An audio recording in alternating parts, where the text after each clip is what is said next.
Man, I would say like just be resourceful, understand, really get the facts behind it instead of being overwhelmed, saying, okay, how can I do this in bite-sized chunks and how can I implement this over it? But then also give yourself a deadline, because if you don't give yourself a deadline, it's never going to happen, or you're not ever going to do it. And there's always going to be these excuses, but really commit yourself to doing something. Get clear on why you're doing it. So it's going deep into the why so that you're super motivated, super prepared, and you're mentally committed to execute on that because you get crystal clear on your goals.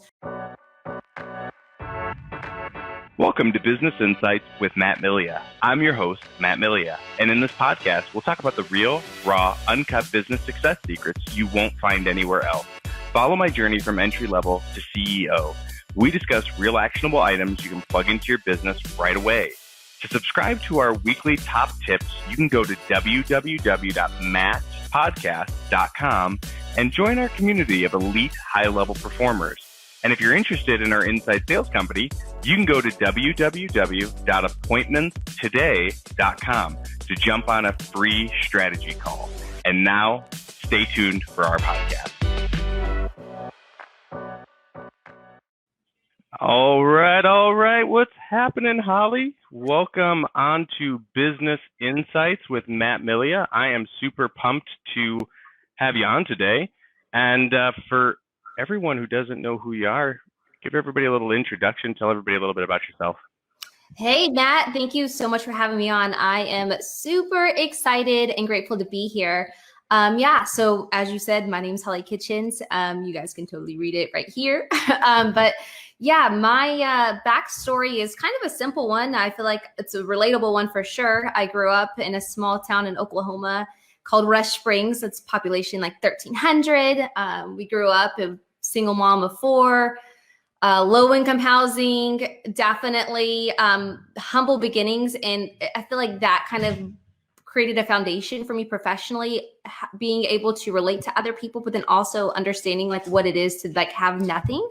So started that way, super shy, super try to play it underneath the radar because I absolutely hated attention. Going back from first grade, I had I wanted this boy to get to look at me, and I tried so hard to get his attention. Well, the first time I got his attention, he asked me like, why was I wearing the same clothes every day? So like that moment, I was super like embarrassed. I was like, I'm going to do whatever I can to fly underneath the radar. So that kind of set the tone for me growing up. And I know that sounds really silly, but I promise you guys, it's all going to tie in at the end. But growing up, I tried to do everything to avoid the spotlight. I took positions in jobs that like being even in real estate, I would join a group or a team, Jay Kinder's team, so we can use his name and I wouldn't be the face of the company. So just playing it underneath the radar all the time. And then I started a boutique, a rock and roll boutique in 2016, 17 timeframe. And I started thinking through, okay, so obviously got to hire a coach. I'm a strong believer in hiring coaches, obviously, that will collapse time and help me get on the right path. So I hired an e-commerce coach, and, I had the background of like real estate, I doing all the stuff, DIY stuff, but this was the time where I was kind of uncharted territories for me. So during that time, the e-commerce coach was like, okay, so what are you doing different than Amazon? Which was perfect because like that was like the question that I needed. It really brought me thinking like, wait a minute, what am I doing differently? Because I was an online only boutique. You can go on Amazon or Target.com, wherever, and find, Guns N' Roses shirts for like $12. So why would they come and pay, $20 to $30 for my distressed shirts, So I started thinking, I'm like, okay, what am I going to be doing differently other than those, big stores? I couldn't compete with them.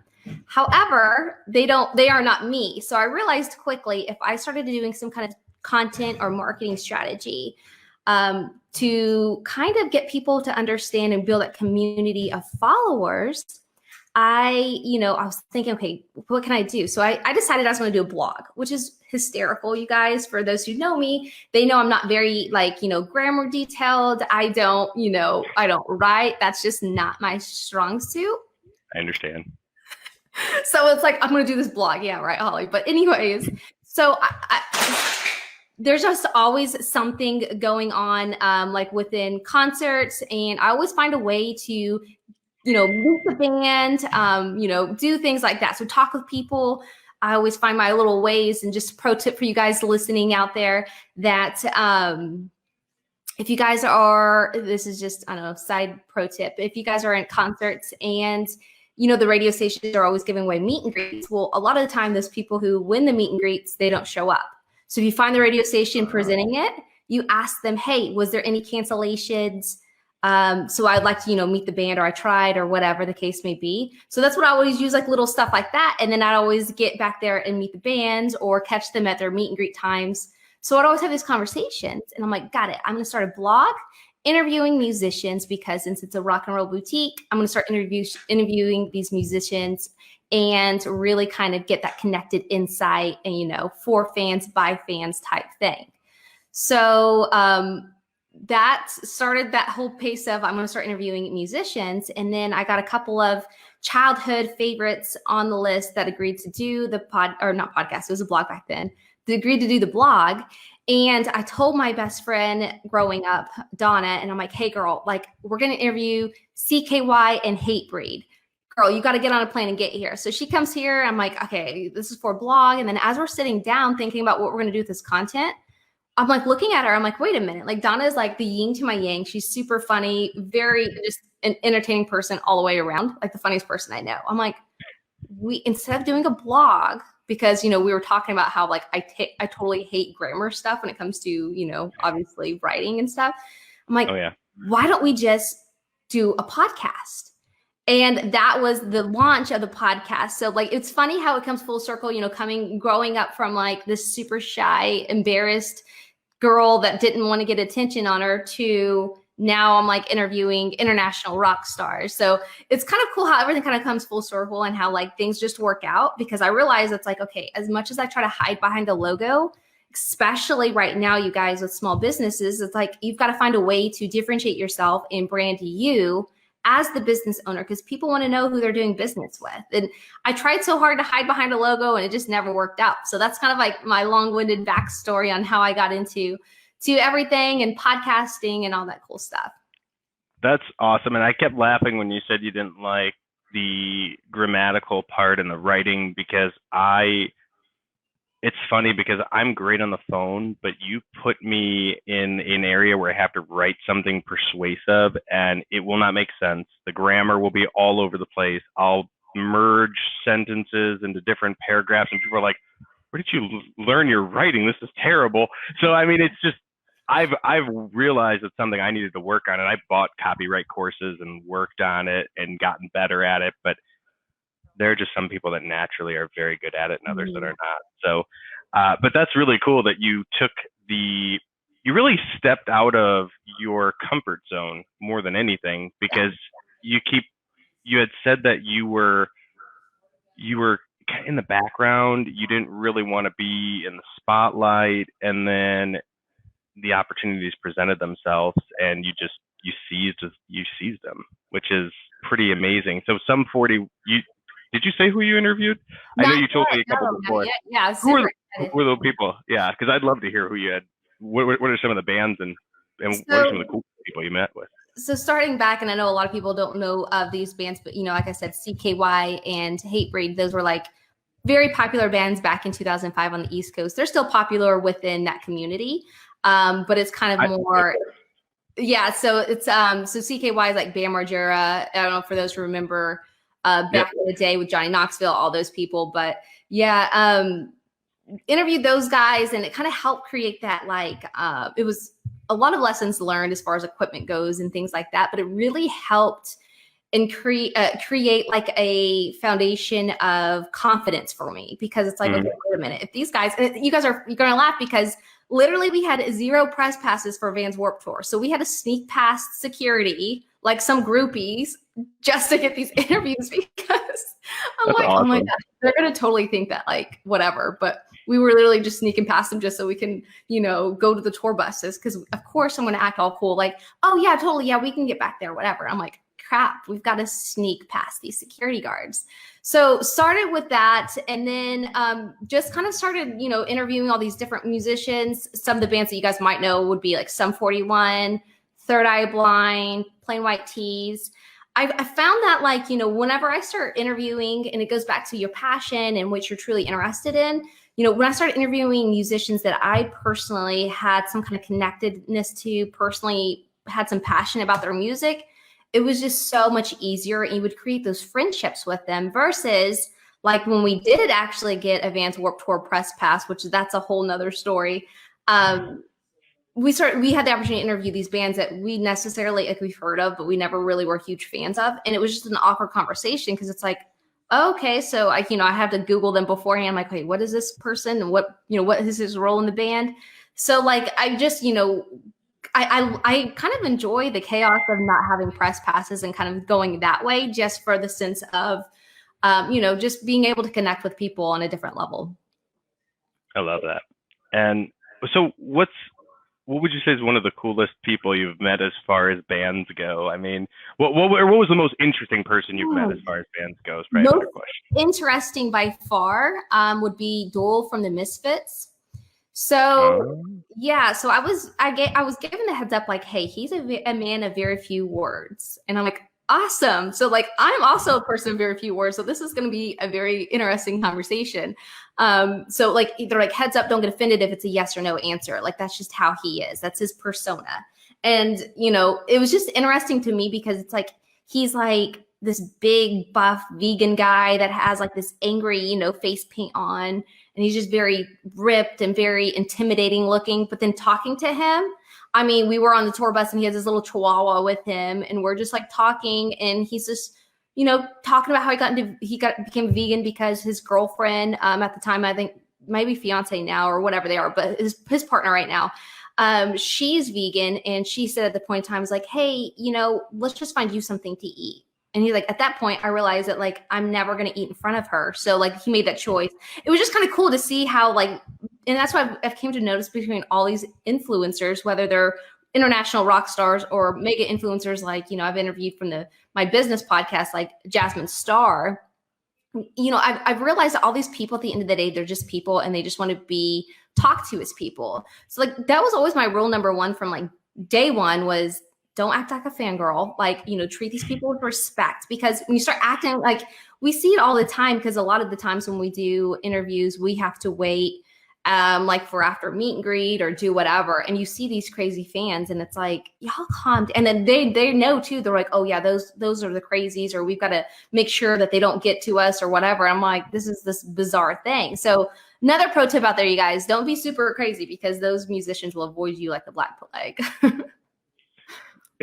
It's so funny too that you say that, the fangirl part, because when I worked back in, this is 06, 07, right before the whole mortgage crash, the meltdown, I worked for Quicken Loans, and we had about 500 people that were in there, and we used to have contests all the time, and I still love basketball, even though we don't have LeBron or we don't have a very good team anymore, but I mean, it was still fun to watch. And we used to get tickets, and the tickets that we would get were not normal tickets. They would literally give you seats to the loge. So you would go and you'd get free drinks, you'd get free food. So of course it was, and I was like 21 years old at the time. So I mean, it was a blast. It was a free for all.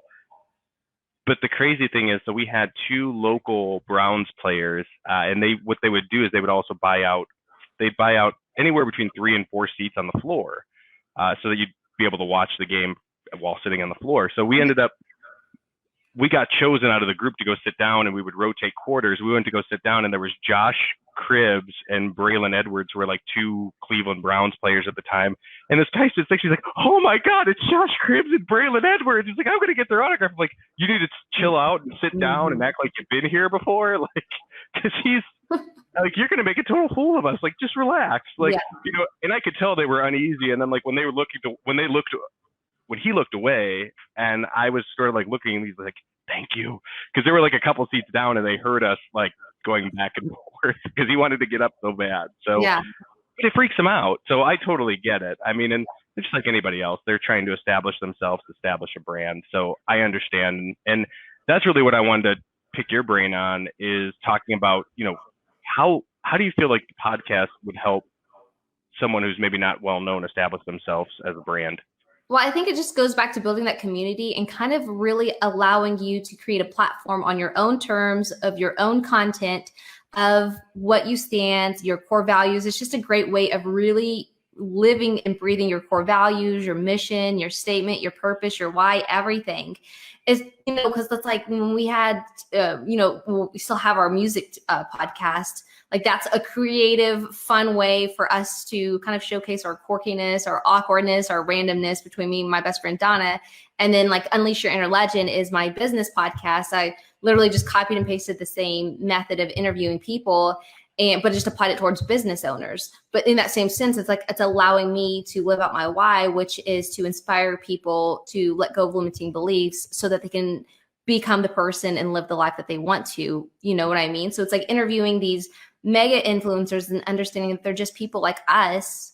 You know what I mean? Like they go through all the same stuff we do. It's just they also take advantage of opportunities that are presented in front of them and letting people know that. So I think a podcast is a great way to personal brand yourself. Like I said, you get to pick whatever. Maybe it's entertainment from rock and roll musicians, or is it business focused? Maybe it's almost like a reality TV show where you kind of do the day in the life of. I mean, whatever it is, the great thing is it's like your show. So showcase your personality, establish your brand that way, and then just be consistent and always be, giving value in some sort of way.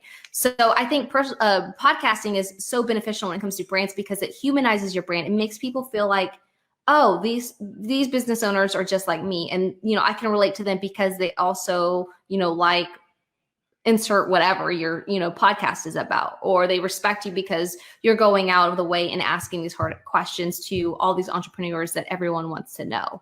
So yeah, I'm a huge advocate, as you can tell, for podcasting.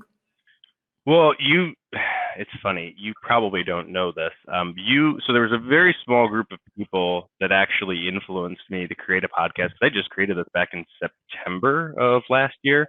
And you were one of them. And because I would see every day, and Stephanie would watch your stuff and she's like, you have to look at this group, look at this podcast, look what she's doing. And I'm like, huh. I'm like, okay. I'm like, well, we could give that a shot and see what that's all about. I love it. That's awesome. So, and the funny thing is as of recently, and I would tell everyone too, that for whoever's looking to get into this, a lot of times people expect this instant gratification. We're in the Netflix, we're in the Uber society where, you literally click a button and you have immediate instant authority. I love the fact that you said consistency, because it really does take a lot of consistency to put in the time, put in the work, and do everything that you can to build it on a weekly basis. And the last time I had a sales call, it was funny because somebody was like, oh, I've been watching your stuff. That's how I heard about you. I'm like, oh, because I have an ad that was running, but she came from a totally different area than my advertising. And she's like, oh, I saw you on YouTube. So that to me was probably one of I'm like, wow, now I'm getting out there, the awareness, the recognition. Before you and I jumped on, you were talking a little bit about some of the stuff that you're working on currently with branding. Yes. Do you want to share a little bit about that? Yeah. So, I mean, when it comes to consistency and things like that, the great thing is I can always relate to or tell people it's like a muscle, right? And it's going to the gym. You can go to the gym once and you're not going to see any changes. You actually might gain a little bit of weight from the inflammation you just caused from, your body trying to heal itself or whatever. But yep. I mean, don't mark me on that, you guys. I'm not a health person. No, that happens to me all the time, and then I get unmotivated, and I'm like, "Why am I here?" Yeah, you know what I mean. You start getting even within a week or two, but then it's 4 weeks pass, and you start realizing your clothes are fitting a little bit looser, or you start to get compliments after 8 weeks. People are saying, "What have you been doing?" So to me, it's like that muscle. And once you work, you just keep at it. But don't focus in on the numbers and metrics. Don't focus in on how many likes did this get or how many listens, how many downloads did this podcast episode do? Because you're going to get immediately discouraged. However, you never know who's taking part or listening. Because it's like you just said, I helped inspire you, be a part of inspiration starting this. I would have no clue. So I appreciate that.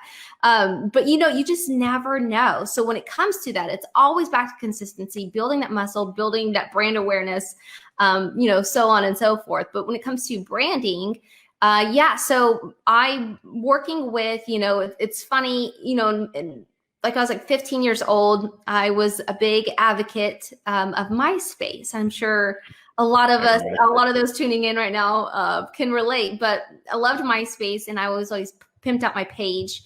And, you could get the templates, but everyone had the same template. So I was going through and customizing and finding, unreleased songs from artists and things like that. So people would go on my page and it would be that annoying nonstop looped music and cool graphics, or at least I thought they were cool back then. They definitely were not. But I started getting my friends asking me like, hey, how did you do that? Or what? So I started almost building out little mini templates and saying, okay, copy and paste this HTML and change out this with whatever you want to do. And it's funny because I started, I become like the business owner of a boutique. I started having the same questions asked like, almost as an adult. How are you doing this? Like, what are you doing? How are you doing this, that, and the other? And I'm like, oh my gosh, well, here's the templates. Like, I'm already using them. Like, why would I keep them, hoard them for myself? So I launched DIY Legend, and it was kind of like a branding agency. DIY, obviously meaning do it yourself Legend. And within that, giving people the templates, giving them tips and tricks. And what I started noticing, and a lot of people started gravitating towards that. I'm like, these are awesome tips. But what I started noticing too is people weren't implementing on them because there's just so much going on as it is. Like a lot of the, as a DIY person, you don't, how much time do we have to really work on the business whenever we're in the business all the time? So from that, thinking through like a hybrid solution, so done with you or done for you solution, Katrina Rather, she's a commercial real estate agent in Oklahoma City. So we're rolling out a product together. So she's going to obviously have the commercial clients, the commercial experience, and the part of her branded experience is going to be me coming in, and instead of saying, here's DIY, it's going to be done with you, or it's going to be done for you. So right now we're doing a rebrand with the doggy daycare. It's like they haven't had a rebrand since they started, I think back in 2005 or something like that. So, I mean, they're amazing people, but you go on their website and there's no personal story. There's no branding them as the owners. There's no, fresh look to it. So a lot of these business owners, they're so good at what they do, but marketing is not one of them, which is perfectly great because no one wants to be a jack of all trades, because if that's the case, then you're mediocre at everything. You can't, propel at something. So rolling that out, and then helping also, companies come in and rebrand, refresh, walking them through that whole entire journey of reevaluating their avatar, their ideal customer, reevaluating their mission statement, their core values, seeing like where's that disconnect right now in their current marketing materials, like how can we make that reflect, all those good stuff. So I'm super excited that, to be working and having that opportunity to work with business owners on the branding portion of it.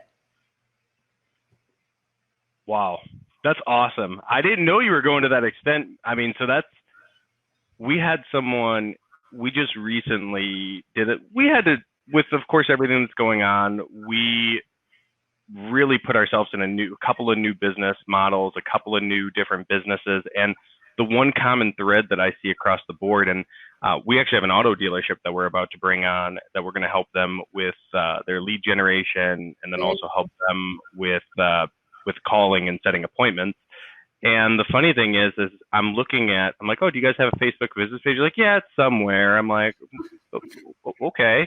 And they're like, oh, well, what's the name of it? They're like, they're like looking through stuff, like, oh, there's the name. So I found it. And I've never in my life, I'm looking at their page, and these guys do a ton of business. And I'm like, okay, all you guys are talking about is cars. And that's fine because you sell cars, but you're also selling an experience. It's not just the cars. There's people want to be, and I call it the 3 E's. They want to be entertained, educated, and they want to be able to engage and be able to give back into that page and feel like they're part of a community. That was one of the things, though, that they had the educational part down, but they kept pushing metal. They call it pushing metal. Every time you'd see something, and it wasn't a video, it was just like, hey, new Ford Explorer, $399 a month. Click on the link below. And then it would be like, we just got this new Nissan in. Click on the link below. And I'm thinking, all you guys are doing is extracting. Why don't you talk about some of the finance options? Why don't you talk about some of the loan things that are going on right now with this whole, with the change in with the virus and everything? Talk about how banks are stepping in and helping out with certain things. Or why don't you take some experiences of people that bought cars from you? And why don't you get some testimonials, video testimonials? There's so many things that they can do. Put some funny memes up there that have to do with auto and the fact that you're essential and you're still open. And they're like, oh my gosh, this is amazing. And then I'm like, well, then put a strategy together so that every day you have a specific thing that you post at a certain time, certain way, have a content strategy built out, and just pre-plan it out. And they were like, that's brilliant. And I mean, we've been doing that, but so many people, they overlook the digital side of building their business because they're so busy. Let's just sell more cars. Yeah. The more people we get, let's just sell more cars. So I feel like you really did a good job of putting yourself out there. How did you step out of your comfort zone? I mean, for everyone that's watching, I think that's probably one of the biggest actionable takeaways. What was your way of getting out of your own way? How did you step out of that? I'm afraid to be on the camera, or I'm afraid to be in the spotlight, because I would never know that you're afraid to or nervous about anything, because you come into this thing like, it is literally like a veteran. So, I mean, share that with everybody if you would. I appreciate that. I mean, really, it was a lot of personal growth books, a lot of pouring myself into, Darren Hardy, Tony Robbins, all these things. So like, and then having that realization, it's like, okay, yeah, that one thing happened in first grade that really threw me this whole path line. And it's like, wait a minute, like, that's not who I am, and that's not within my control. I mean, the kid wasn't trying to be mean. He was literally asking an authentic question, curious as kids are. But unfortunately, I allowed that to impact who I was. And I was like, wait a minute, this isn't who I am. This is never will be who I will be. And I just realized too, is how much of a disservice I was doing, not only to myself, but to others out there who wanted to know who they're doing business with, or wanted to know different tricks and tips and things like that I was learning and experiencing. And I think just kind of a combination of all that stuff, and then just realizing it's like, okay, I think my number one thing I always go back to is like, is anyone going to die? Like, you guys, gratefully, I am not a doctor, so there's no hands in my life right now. What's the worst that can happen? You know what I mean? I mess up on a video, cool. Like, I might get people, what's the worst? I go viral for what, a week? I mean, there's so much stuff going on right now. And even in that case, like, you're starting to see people going viral is like a good thing. I mean, that girl on Dr. Phil, the Catch Me Outside girl, I mean, she's like a millionaire now. So it's like, understanding truly, it's like, okay, we're all human. We're all going to make mistakes. But then the thing that's really helped me when it comes to doing like these videos, like right now, it's like understanding it's not like, oh my gosh, I want to go live on Facebook. My hands are getting sweaty. A bunch of people are watching. No, it's, hey, I want to catch up with Matt, and we're going to have a conversation, and hopefully we can kind of, throw some value out there and help people in the end. That's how I personally just think about it. Just kind of calm, collective, and chilled out with it. So it's just a lot of, I think just a lot of working through those limiting beliefs and understanding it's like we hold ourselves back from doing so much more. But then, as a business owner too, understanding like, if I choose to have a business and I want to be the entrepreneur that I really, truly have in my heart, I've got to put myself out there, or else no one's going to know who I am. I love that. And it sounds like you let a label, someone labeled you, and then and that one person's label all of a sudden became your identity. And then once that became your identity, then you had to put out like a defense mechanism to the world, or I'm going to not be in the limelight because of that label. And I that's amazing. I mean, because that's literally, I think it happens to all of us. I mean, I was even growing up as a kid, I was diagnosed, like I was totally opposite. I was the class clown. I was the one that would be the disturbance. I was the one that the teachers were like, oh, please don't have him as my student. And that's what I told Stephanie. I go, Stephanie, well, we have a kid. We're really going to be in for it. Like, and my parents keep saying, like, you just wait till you have a kid. So, because I was not a well-behaved kid, but you learn as you get older. And once starting college, I didn't want that social stigma anymore. I knew that wasn't, it's okay to have, it's good to have a personality, but you have to insert it in the, you have to pick your spots. And 100%. Yeah, that's crazy. What with your and then I know Zane, is he, what is he in? Is he in karate and a couple other things? I see he's always doing different stuff. Yeah, Zane. So he's 8. He started karate when he was 4. So he's been doing it, I guess, half of his life, I guess you could say. He's in karate, but now he's also in jujitsu. And then he's starting to do weapons class too. So he could kind of progress his way to black belt. His goal is to get a black belt before he's 12. So That's awesome. yeah. Was that so that he could, I feel like I'm psychoanalyzing here. Was that so that you wanted him to have that confidence and that self-discipline at a young age? Was that really what your goal was? Yeah, John and I had put him in soccer. Again, you guys, huge mistake. It was just a 3-year-old in soccer was just not his forte. Love Zane. He's just not a team player. He doesn't enjoy the whole team aspect, doesn't enjoy the whole group thing. So, John and I were thinking through, it was like, what are some other options to really get him active and really get him committed to something and get him, finding that foundation. And then Brian Moses, Hayden was in karate and world champ or, something crazy title, kind of inspired us. And he was like telling about all the benefits of going through karate at such a young age and how it just really molds a body because like they're super flexible. They can do whatever, pretty much anything. It just stays with them. So like all that kind of inspired us to take, put him in karate and really help him kind of establish that. And it definitely has been a huge confidence booster because, we were even at the pool, our community pool a couple of years ago, and he had the voice for himself to stand up and go get his toy from somebody.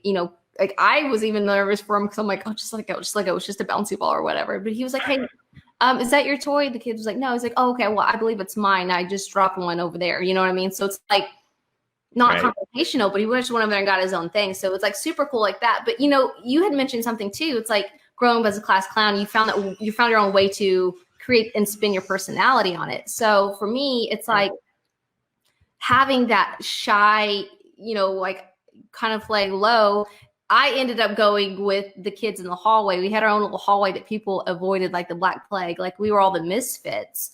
But the cool thing about being in that environment too is I learned all these, tricks on HTML on MySpace. I learned to communicate through social media before social media communication was the thing. And then I think that's really helps me kind of establish all these relationships with these people because obviously, oh, sorry, my light just clicked back on. Obviously, you guys know, the drummer for Sum 41 isn't in Dallas, Texas. I don't even know where he's from, but I know he's not in Dallas, Texas. So, like, I would never, even if he was, like, I would never go meet him somewhere or I would never run into him. So you've got to find a way to articulate and get these people on there and connect with them in a sense that you start building these relationships. And I really think from like everything I've been through obviously created who I was today and really helped me kind of learn how to communicate, how to do all that because I was hiding behind the scenes so much. I love that. So no one's off limits, really. I mean, that's how I would look at it. I mean, because there's some, oh, go ahead. No, I was just gonna say like with technology, you guys, I don't think people understand like no one is untouchable. No one's unreachable unless if they don't have social media, which is very few people. But I mean, you know what I mean? If they've got a way to get and connect with them, I mean, you can obviously find research like, how I get in touch with people is you research what platform are they currently most active on, connecting with them on that platform. Also asking yourself too, it's like, how's this going to align? And, for instance, like with tour. So here's how I kind of pivoted on right now is like, we haven't had a concert interview in a while because concerts aren't happening right now. So what I did is I just researched rock artists that dropped an album in 2020. So I get that list and I'm like, okay, so these guys were going to go and gals, so we're going to go on tour to promote their album because that's how the current business model is. So obviously their tours canceled and they're not able to do any of that stuff right now, but they still want to go out and promote their albums. So that's a good way for me to kind of say, hey, I know you guys dropped this new album in January or February. Unfortunately, as we all know, concerts aren't happening, but I'd love to have the opportunity to have you on the podcast so we can talk about your new album, see what you guys are going up, see what's going on, how you guys are pivoting, and what's in store for maybe fall. So it's finding those different ways of finding an in, and then also approaching them being strategic. Don't just sit there and message them. oh my gosh, I'm a huge fan of your music. I mean, instantly they're not even going to respond to you because they get that all the time. I'm not trying to sound mean, but the reality is they'll probably more respond to you as a professional that has a podcast and, you know, you have a purpose and a voice for them versus a fanboy or fangirl. So I think it's like, you know, all the approach. I think it's your method, and it doesn't have to be rock stars. Like I said, during, you know, with Teaser Talk, that's our podcast, Donna started nursing school. So for those who know anything about nursing school, it will consume your life. And she wasn't able to co-host with me for a while. And I just felt weird doing it by myself. So I was like, wait a minute, why can't I just copy and paste this business model into the business? Because as I started doing these brandings and these marketings and helping these small businesses, I have this podcast. So literally just took and apply the same principles with it too. So it's just, no one's untouchable for sure. Or unreachable. Right. Especially now with all the different channels. So if you were to tell someone, and I know I'm going to direct them over to your site too, so that you can help them out. But as far as someone that's just looking to get started, I think the number one thing that I hear people say why they don't start a podcast, well, there's a couple things. One of them is, I'm afraid to go on the camera, which we talked about. The other one is just the technology element of it. And the crazy thing about this whole time that we're in, I feel like anyone can start. I mean, I'm on iTunes, I'm on Spotify. Mm-hmm. There's a couple, I think Google, you could find it as well. And then we have a website that we built around it. So it's so, I feel like it's so much easier than what it was. I mean, starting off, but what advice would you give as far as like technology? Like, where should someone go if they want to, maybe they have some interviews of people they talked to in the past, or maybe they have some great insights. Where would they go? Where would they start? So I think for me, it's like, first off, like if you're afraid of the camera, that's totally cool because all my podcasts are released in audio only. So like you don't have to do video. I prefer to interview people like this so I can read body language, kind of talk, and, you know, we can kind of connect on a different level than just, you know, audio. But then I just release those audio only. So like, first off, that's number one excuse gone. Second off, as far as technology goes, I always like to say, you know, obviously KISS, keep it simple, stupid, you know, just like, don't overthink it. I know so many people who wanted to start a podcast, and then they start showing me all their equipment, this fancy equipment. I'm looking at them like, if I don't know how to use that equipment, how are you going to use that equipment? So then it never starts because they get overwhelmed of all these gadgets and bells and whistles. And it's like, you know, I'm using this microphone that's like $100 on Amazon. I have it plugged into my computer. Not hard to do, literally just plug it into it and then, you know, hit record on Zoom, GarageBand, whatever it is. But find out the very simple ways to make it happen and then just go out and do it. You know, come out and test drive it with a friend. Maybe you guys do like a little interview style with your friend or whatever to kind of get those marbles out of your mouth, kind of get you more comfortable on recording. But I think it's like, it's so funny because I hear people asking me all the time. It's like, oh my gosh, you have a podcast? Like, I've always thought about doing that. How do you do that? So I actually created, I think we're on week 3 this week. I created a group coaching for people like everyone like that, free group coaching, just because, like you said, during this time, I'm thinking like, how can I give back and help people the most? And it's like, okay, I know I can do podcasting with my eyes closed. So I created a group coaching, and every element of that group coaching was super simple. I'm like, okay, if for those who are out there and you guys have something super cool and you know how to use it. But for those out there who don't, do this, do this, do this. Because I think when we overthink it, we kind of talk ourselves out of it. And, you know, it takes a couple of clicks for you guys to upload it and go broadcast live. Like you said, you're on iTunes, Spotify. I mean, there's all these platforms. You can get on iHeartRadio, all these places, all by uploading it at one central location. And that's going to be your hosting. So it's super easy. And, you know, for those out there who are watching and interested in launching a podcast, definitely feel free to reach out to me because I'd be more than happy to help you. That's just something I'm super passionate about. And I just found a cool little tool here because, you know, of course, it's the first time I've ever used this StreamYard. Look at that. I love this thing. That's super cool. It's literally been annotating what both of us have been saying. I have someone that does that. I'm sitting here like I'm blown away. I'm just like looking at my phone. I'm like, this thing's annotating what we're saying. I mean, it's just a little things like that. Like, I'm so excited right now. Like, wow, like that literally makes the editing easier because normally we have to self-annotate. And I mean, that sometimes will take hours just to sit there and type out what someone's saying. So I love this platform. But guys, for everyone that's watching, www.holliekitchens.com. I put that in there, correct? Yes. Yep, awesome. That's it. And that's All another right. tip for you guys out there too, when it comes to branding. Have a personal branded website. It doesn't have to be super fancy. You guys can click on that one, see there's not very much like crazy stuff that goes on that, but you can click on it and people can understand that, you know, you are, this is, hey, you know, like Matt, whenever you said, hey, you know, we like to see you on the show, whatever. I'm like, okay, here's the media kit.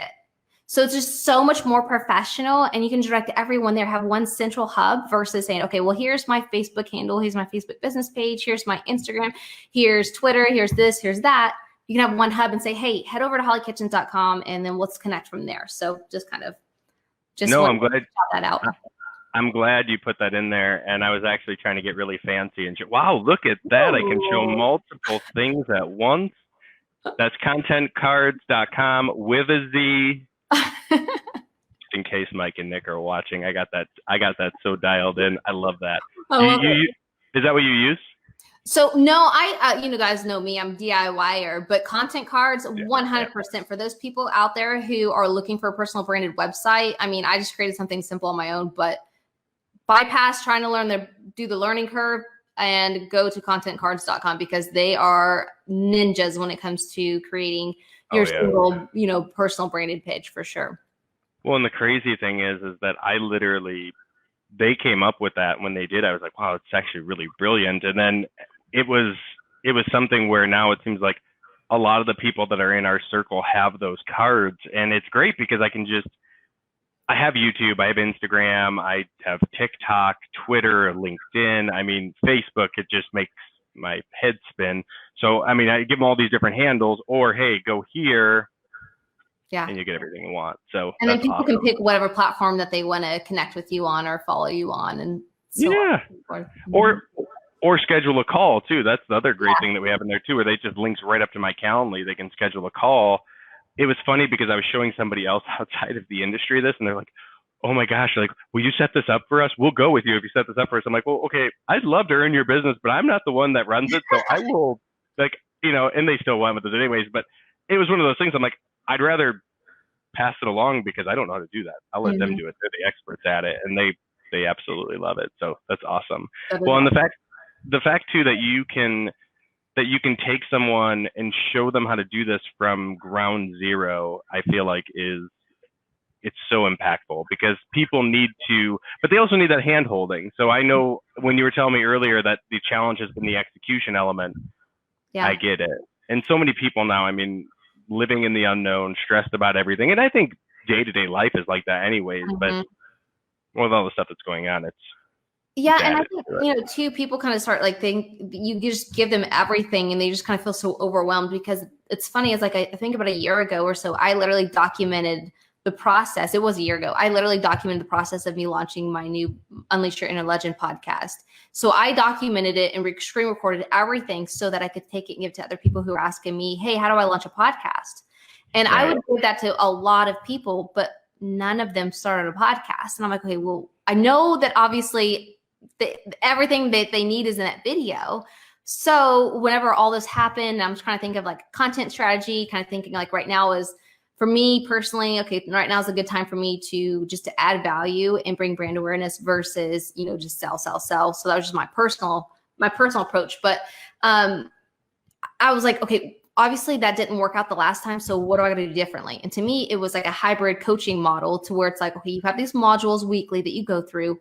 You have homework, and then on Friday we connect and answer your questions Q&A so that I'm there with them. We created a Facebook group, holding them accountable, asking them, hey, if you guys have any questions or don't miss out, and here's the replay, all those good things too. But it's all about like, you know, creating a formula where people they feel like they're doing it on their own, but then also understanding that you're there and guiding them through that process as well. I think that's been a huge turning point because there's been so many people that are stayed committed to it and they're on the path of launching their own podcast because of that. I love that. And it's crazy because when I did, this was back in, I want to say November of 2018, we launched the zip code Dominator and I was all pumped about it. I'm like, oh, this is going to be the greatest thing ever. And we had a lot of people that bought it. And then I had Kajabi at the time, so I could sit there and see, I'm like, all right, 90% of the people, they didn't open this or they didn't go through all the trainings yet. So then I look back at myself and say, is it not good? Did I mess something up? Like, did I not like it? And then, you know, come to find out, it's just there's so much out there, and sometimes people just aren't ready to receive that yet. Then I had people come to me like 5-6 months later, and they're like, "Oh, hey, is the link still the same? Can I still access everything?" I'm like, "Yeah, absolutely." And then after they watch, like, "Oh, this is amazing." So it's one of those things where you have to sort of detach from those results and kind of pull yourself out of it and realize that people are people. They get busy, they get distracted.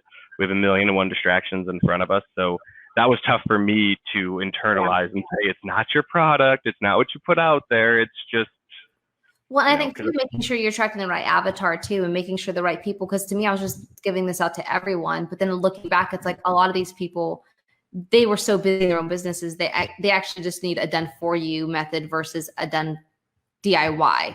So it's like understanding too, like your market of the people that are in it. And then also too, it's like, I'm doing all this and it's all for free. So like the first call we had like, I think close to 40 people on there. And then the next call we might've had 10. So understanding too, it's like, people like they have great intentions, but unless there's no skin in the game, they're not going to really commit to it and execute on it too. So just, definitely, like you said, you can't take it personal and just, obviously just deliver the most value and the best easy way to consume method possible.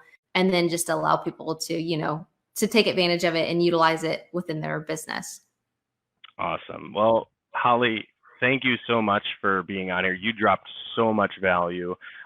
If just closing things out, is there any closing thoughts you'd give to anybody as far as, of course, you got your website going across here, but is there anything, if someone doesn't know where to begin or is just, what advice would you give them? Man, I would say like just be resourceful when it comes to whatever endeavor, if it's a podcast, if it's a website, if it's a rebrand or whatever it is, be resourceful and understand, okay, a lot of the questions are out there. There's a lot of people already either helping people, whether it's free or paid, but be resourceful, understand, really get the facts behind it instead of being overwhelmed, saying, okay, how can I do this in bite-sized chunks and how can I implement this over it? But then also give yourself a deadline, because if you don't give yourself a deadline, it's never going to happen, or you're not ever going to do it. And there's always going to be these excuses, but really commit yourself to doing something. Understand, but first get clear on why you're doing it. So it's like going through that whole podcasting course. The number one homework is like, okay, like before I show you how to launch a podcast, let's talk about why you're launching this podcast. So it's going deep into the why, so that you're super motivated, super prepared, and you're mentally committed to execute on that, because you get crystal clear on your goals, that's going to result from that action or whatever that you're doing. So, understanding it, clear on your why, be resourceful, find how to hire somebody, find free resources, whatever it is out there. There's so many YouTube channels, there's so many things going on, but then also put a deadline on it. And then don't get distracted, because a lot of people, if you Google how to start a podcast, there's like 562 ways out there and different people telling you how to do it. Pick one person and go with it, because at the end of the day, it's going to be the result, but just find who jives with you, find that mentor or that guru to follow. Because if you start adding all these different opinions in and they start getting kind of like mixed signals, you're going to start thinking, wait a minute, this is a joke, or, just want to give up. Find one way, one method, stick to it, get a deadline, and then just crush it. I'm so glad I'm not the only person that's happened to, because I went to so many different people to learn how to market and run Facebook ads. And I'm like, all right, I'm going to go to Ryan Stewman. I'm going to go to Frank Kern. I'm going to watch, Billie Jean. And then, I got to a point where I'm like, okay, I need to just take a step back and figure out who I'm the most congruent with, who speaks the most to me, and then execute on it. So, and I feel like that's such awesome advice. Well, thank you again for being on. And for everyone that was watching, again, www.holliekitchens.com. You can connect with her on there. Facebook, I believe you have Instagram and other. Yeah, social? The business has, I have a business Instagram. Facebook is probably the most popular method for me to connect with, but you guys reach out to me either way, and I'll definitely connect with you back. Perfect. All right. Well, for all of our viewers, we'll see you same time next week, same place. Thank you, Hollie. See you, everybody. Thank you.